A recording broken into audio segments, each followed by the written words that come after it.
Que le Seigneur éternel Dieu vous bénisse abondamment. Partout où vous êtes, je vous apporte la salutation de la part de notre Seigneur Sauveur Jésus-Christ. Soyez puissamment bénis et que la main du Tout-Puissant soit avec nous tous dans le beau et puissant nom de notre Seigneur Sauveur Jésus-Christ. À cet instant, par la grâce de Dieu, vous êtes en train de suivre sur vos smartphones, dans vos portables, votre frère et serviteur, le missionnaire Tochakoufi Dominique.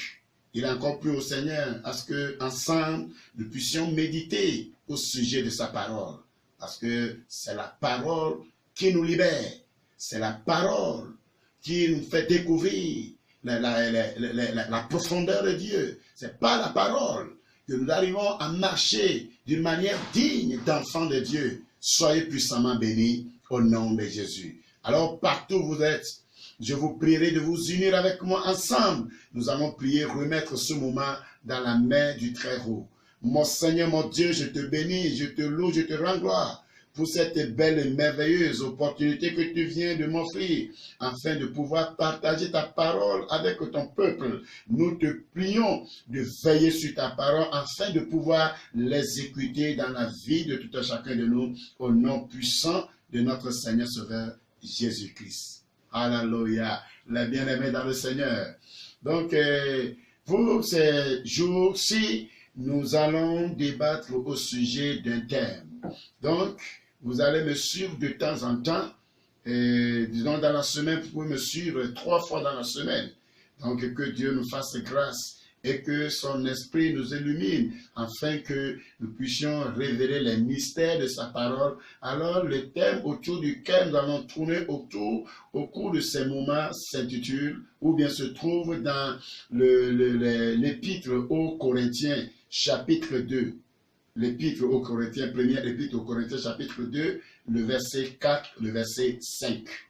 C'est le thème. Le thème se trouve là-bas. Alors, je peux le résumer en disant que le thème de mon message s'intitule « La parole de démonstration d'esprit et de puissance ». La parole de démonstration d'esprit et de puissance. Soyez puissamment bénis. Alors, sans plus tarder, allons dans la Sainte Écriture. 1 Corinthiens chapitre 2, du verset 4 au verset 5, dit « Et ma parole et ma prédication ne reposaient pas sur les discours persuasifs de la sagesse, mais sur une démonstration d'esprit et de puissance, afin que votre foi fût fondée non sur la sagesse des hommes, mais sur la puissance de Dieu. Que l'Esprit du Père souffle sur sa parole afin que les révélations, les mystères, la volonté de Dieu puissent être dégagés de cette écriture. Les bien-aimés, dans la foi, nous venons de lire un texte et ce texte est en train de nous parler de l'efficacité, de la puissance de la parole de Dieu. Et apôtre Paul est en train de déclarer, fait cette déclaration en disant, et ma parole, et ma prédication ne reposaient pas sur les discours persuasifs de la sagesse des hommes. C'est-à-dire sa parole, ses prédications, ses enseignements, ses exhortations ne sont pas tirés de la sagesse des hommes. Beaucoup sont ceux-là qui tirent leur message, leur prédication dans la sagesse, dans la philosophie des hommes. Mais il est en train de faire la part des choses. Il est en train de se démarquer des prédicateurs, des enseignants, des hommes de Dieu. Et il dit, et ma parole, et ma prédication ne sont pas tirées, ne sont pas fondées sur la sagesse des hommes, ou bien ne sont pas tirées des discours persuasifs de la sagesse des hommes, mais elle est une démonstration de puissance et d'esprit, afin que votre foi fût fondée non dans la sagesse des hommes, mais dans la puissance de Dieu. Voilà l'objectif. Le but de la parole de Dieu, le but de la parole de Dieu, c'est de conduire les enfants de Dieu à fonder, à bâtir leur foi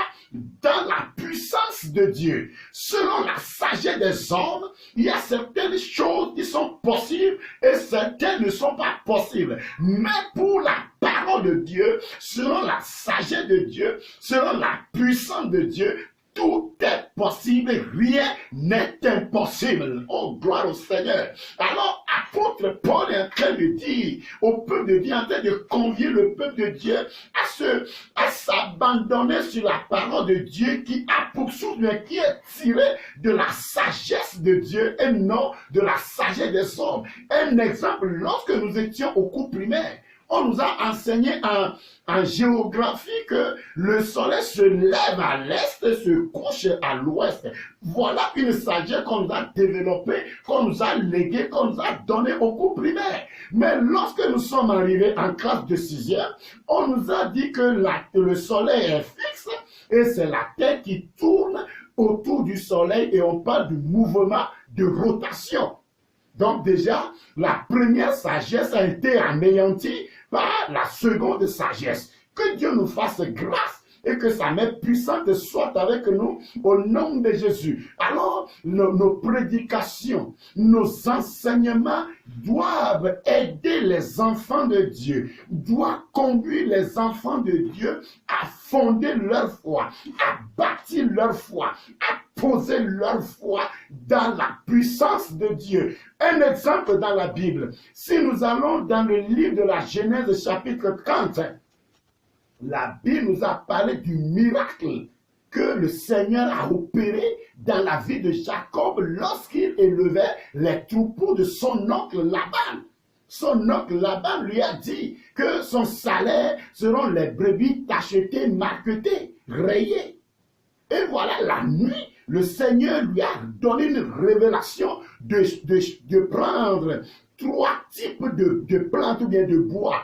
Il y a le peuplier, l'amandier et le platane. C'est 3 types d'arbres. Il a dit de les peler. Et lorsque il voit ces animaux, ces brebis entrer en crasse, de les déposer auprès de les abreuvoirs. Et lorsque ces brebis voient les plantes qu'il a pelées, alors quand ils vont mettre bas, quand ces brebis vont mettre bas, alors ils mettront bas des brebis tachetées, rayées. Et le bien-aimé dans le Seigneur, selon la sagesse des hommes, cela est impossible. Parce que, par exemple, si une blanche a conçu et elle voit un noir, cette blanche ne peut en aucun cas accoucher un noir. Ça jamais, c'est inadmissible. C'est inadmissible selon la sagesse des hommes. Mais selon la puissance de Dieu, cela est possible. Lorsque les animaux voient bien les brebis, les agneaux, ou bien les bœufs, les ânes, les moutons, les chèvres, voient les bois que Jacob a pelés. Oh, alléluia. Lorsqu'ils voient ça, en mettant bas, donc, elle met des brebis rayées, tachetées, des bœufs rayés, tachetés. Voilà la puissance de Dieu. Et nous devons amener la foi des enfants de Dieu à être dans la puissance de Dieu et non dans la sagesse des hommes. Selon la sagesse des hommes, cette démonstration est impossible. Cette démonstration ne peut pas s'accomplir parce qu'un noir ou bien une noire ne peut pas concevoir, ne peut pas être enceinte, puis elle voit un blanc ou bien une blanche, puis elle va accoucher une blanche ou bien un blanc. Ça jamais. C'est inadmissible. Ça ne peut pas aller ainsi. Que Dieu nous fasse grâce et que sa main puissante soit avec nous. Alors nous sommes appelés à annoncer, à prêcher la parole de Dieu qui sort des démonstrations de l'esprit et de puissance afin que les fidèles, les enfants de Dieu puissent bâtir leur foi dans la sagesse des hommes, dans la puissance de Dieu et non dans la sagesse des hommes. Soyez bénis, que la main du Tout-Puissant soit avec nous tous, au nom du Père, au nom du Fils et au nom du Saint-Esprit. Mon Seigneur, mon Dieu, je te bénis, je te loue, je te rends gloire pour cette grâce que tu viens de nous offrir afin de pouvoir écouter ce message. Nous te prions parce que ce message puisse nous aider à enlever nos foi dans la sagesse des hommes, selon la philosophie des hommes, selon la connaissance des hommes, et le bâtir plutôt dans la puissance de Dieu. Merci Seigneur, au nom de Jésus-Christ que nous avions prié. Amen. Soyez bénis. Vous avez suivi, comme je l'ai dit précédemment, votre frère serviteur, le missionnaire Tochakofi Dominique, de l'église missionnaire Parole Acte Maison de bénédiction. Je réponds au numéro plus 228 90 31 70 96. Je suis disponible à tout éventuel appel pour des éclaircissements, même pour des requêtes de prière. Soyez bénis. Si le Seigneur tarde à venir, après 3 jours, vous allez nous suivre dans la suite de ce message. Nous devons bâtir, fonder notre foi, non dans la sagesse des hommes, mais dans la puissance des dieux. Passez une agréable semaine au nom de Jésus-Christ. Amen.